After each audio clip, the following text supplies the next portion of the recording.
Hello, আসসালামু আলাইকুম। ঈদ মোবারক, ঈদ মোবারক, ঈদ মোবারক। আমাদের গরু কুরবানি শেষ।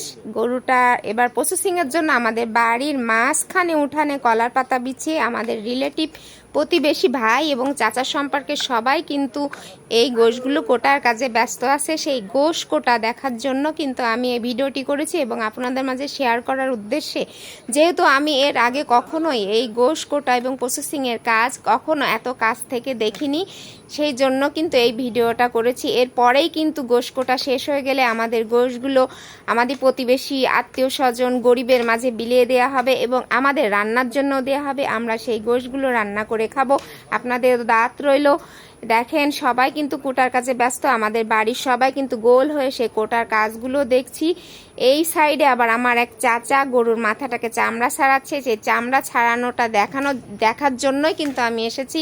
চাচা আমাকে বলছে, এই আমার বাম সাইডে আসো, মাথাটা দেখতে আরও ভালো লাগবে। আমি বাম সাইডে আসলাম দেখার জন্য।